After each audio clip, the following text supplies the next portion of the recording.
ಇದು ಯಾರ ಬಂದ್ರು ಹೊಸ್ತಾಗಿ ಬಂದ್ರು ಅನುಕಂಪ ಜಾಸ್ತಿ ಯಾರೈತಂದ್ರೆ ಅನುಕಂಪ ಯಾರು. ಹಾಯ್, ಏನು ಇವನು ಸೋಲೋ ರೈಡ್ಗೆ ಬಂದು ಸರಾಯಿ ಕುಡಿತಾವನೆ ಅಂದ್ಕೊಂಡಿದ್ದೀರಾ? ಸರಾಯಿ ಎಲ್ಲ ಕಂಡ್ರೆ ಇದು ನೀರು. ಉತ್ತರ ಕರ್ನಾಟಕದಲ್ಲಿ ಬಾಟ್ಲಲ್ಲೆಲ್ಲ ತುಂಬ ಕಡಿಮೆ ಮಾರೋದು. ಇದೇ ಥರದ ಪ್ಯಾಕೆಟ್ಗಳಲ್ಲಿ ನೀರು ಮಾರೋದು. ಇದು ಅಲ್ಟ್ರಾ ಅಕ್ವಾ ಅಂತ. ನೋಡೋಕ್ಕೆ ನಂದಿನಿ ಹಾಲ್ದು ಸ್ಯಾಶೆಟ್ ಥರ ಬರುತ್ತೆ, 1/4 ಲೀಟ್ರ್ ಸ್ಯಾಶೆಟ್ ಥರ. ಮುಂಚೆ ಸರಾಯಿ ಇದೇ ಥರ ಇರ್ತಿದ್ದು, ಕೆಲವ್ರಿಗೆ ಗೊತ್ತಿರಲ್ಲ. ಬಟ್ ಇದು ನನಗೆ ಆ್ಯಕ್ಚುಲಿ ಫ್ರೀಯಾಗಿ ಸಿಕ್ಕಿದ್ದು. ಹೇಗೆ ಅಂತಂದರೆ ಅದರಿಂದ ದೊಡ್ಡ ಕಥೆನೇ ಇದೆ. ಸೋಲೋ ರೈಡ್ಗೆ ಬಂದರೆ ಏನೇನೆಲ್ಲ ಎಕ್ಸ್ಪೀರಿಯನ್ಸ್ ಮಾಡ್ತೀವಿ ಅನ್ನೋದಕ್ಕೆ ಇದು ಒಂದು ಕಾರಣ. ಆ್ಯಕ್ಚುಲಿ ಒಳ್ಳೆ ಎಕ್ಸ್ಪೀರಿಯನ್ಸೇ. ಟೀ ಅಂಗಡಿಯಲ್ಲಿ ಕೆಲವು ಜನ ಪರಿಚಯ ಆದರು. ಅದು ಹೇಗಾಯ್ತಂದರೆ ಕೈಂಡ್ ಆಫ್ ಮೈ ನೆಗ್ಲಿಜೆನ್ಸು ಅಂತ ಅನ್ಬೋದು. ಆಗೋದೆಲ್ಲ ಒಳ್ಳೇದಕ್ಕೆ, ಬಟ್ ಜನ ಪರಿಚಯ ಆದರು, ಅದು ಖುಷಿ ನನಗೆ. ಏನಾಯ್ತು ಅಂತಂದರೆ ನಂದು ಬ್ಯಾಗ್ ಬಿದ್ದೋಗಿತ್ತು. ಬಿದ್ದು ಒಂದು 7 ಕಿಲೋಮೀಟರ್ಸ್ ಮುಂದೆ ಬಂದುಬಿಟ್ಟಿದ್ದೆ. ಬಂದು ಹೋಗ್ತಿರ್ಬೇಕಾದ್ರೆ ಅದು ನನಗೆ ಗೊತ್ತೇ ಆಗಿಲ್ಲ, ರಿಯಲೈಸ್ ಆಗಿಲ್ಲ ಬ್ಯಾಗ್ ಬಿದ್ದಿದೆ ಅಂತ. ಇಬ್ಬರು ತಾತ ಒಂದು ಬೈಕ್ ನಿಲ್ಲಿಸಿ ಏನೋ ಕೆಟ್ಟೋಗಿತ್ತು, ಏನು ವಿಚಾರಿಸೋಣ ಅಂತ ನಿಲ್ಲಿಸ್ದಾಗ ಪೆಟ್ರೋಲ್ ಆಗೋಗಿದೆ ಅಂತ ಹೇಳಿದ್ರು. ಸರಿ, ಪೆಟ್ರೋಲ್ ಕೊಡೋಣ ಅಂತೇಳಿ ನಾನು ಹಿಂದೆ ನೋಡ್ತೀನಿ, ನಂದು ವಾಟರ್ ಬಾಟಲ್ಲೂ ಇಲ್ಲ. ನೋಡಿದ್ರೆ ಬ್ಯಾಗೂ ಇಲ್ಲ. ಬ್ಯಾಗ್ ಬಿದ್ದೋಗಿದೆ ತಾತ ಅಂತ ಹೇಳಿದೆ.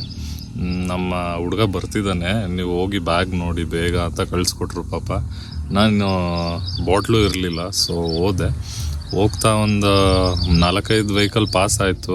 ಆದರೂ ಅವ್ರನ್ನ ಯಾರನ್ನೂ ಮಾತಾಡ್ಸ್ಬೇಕಂತೇನು ಅನಿಸ್ಲಿಲ್ಲ. ಬಂದೆ, ಯಾರೋ ಬಣ್ಣ ಹೋಗ್ತಾ ಇದ್ರು, ಹ್ಯಾಂಡ್ ಸಿಗ್ನಲ್ ಮಾಡಿ ನಿಲ್ಲಿಸಿದೆ. ಅವರು ನಿಲ್ಲಿಸಿದ್ರು.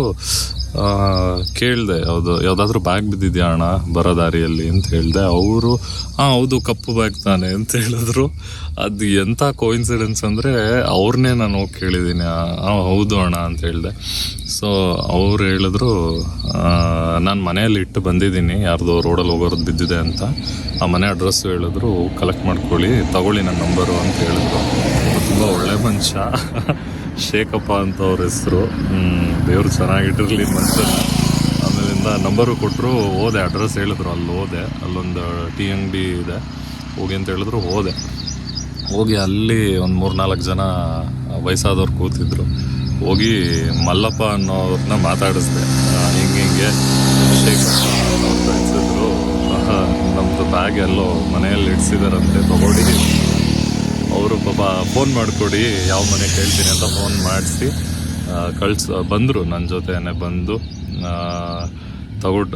ಬ್ಯಾಗ್ನ ಅಲ್ಲಿ ಇಟ್ಟಿದ್ರು. ಹೋಗಿ ಬಂದ್ವಿ. ಬಂದಮೇಲೆ ಬನ್ನಿ ಸರ್ ಟೀ ಕುಡಿಯೋಣ ಹಾಗೆ ಅಂತ ಹೇಳಿ ಮಾತಾಡ್ತಾ ಕೂತಿದ್ವಿ. ಟೀ ಎಲ್ಲ ಅವರೇ ಕೊಡಿಸಿದ್ರು ಪಾಪ. ನಾನು ಪೇ ಮಾಡ್ತೀನಿ ಅಂದರೂ ಬಿಡಲಿಲ್ಲ. ಅವ್ರ ಜೊತೆ ಮಹಾಂತೇಶ್ ಮತ್ತು ಇನ್ನೊಬ್ಬರು ಟೀ ಅಂಗಡಿ ಓನರ್ ನಾಗರಾಜ್, ಇವರೆಲ್ಲ ಪರಿಚಯ ಆದರು. ಇವರು ಮಲ್ಲಪ್ಪ ಅಂತ, ಇವರೇ ನನಗೆ ಹೆಲ್ಪ್ ಮಾಡಿದ್ದು, ಮನೆ ತೋರಿಸಿ ಬ್ಯಾಗ್ ಇಸ್ಕೊಟ್ಟಿದ್ದು. ನಿಮ್ಮ ಹೆಸರು ಯಜಮಾನ್ರೆ? ರೇಣುಗಪ್ಪ. ಮತ್ತು ಇವರು ಟೀ ಅಂಗಡಿ ಓನರ್ ನಾಗರಾಜು ಅಂತ. ಇದು ಯಾರ ಬಂದ್ರು ಹೊಸ್ತಾಗಿ ಬಂದ್ರು ಅನುಕಂಪ ಜಾಸ್ತಿ. ಯಾರೈತಂದ್ರೆ ಯಾರು ಯಾವ ಕೆಲಸ ಸರ್? ಹೊಲ್ಮನಿ ಸರ, ದನ ಆಕಳ ಸರ, ಎತ್ತುಗಳು ನಮ್ಮಲ್ಲಿ ಅದ. ನಿಮ್ಮಲ್ಲಿ ಅವೆಲ್ಲ ಇಲ್ಲ ಸರ್? ಕಮ್ತ ಇಲ್ರಿ ನಿಮ್ ಕಡೆ? ಕಮ್ತ ಅಂದ್ರೆ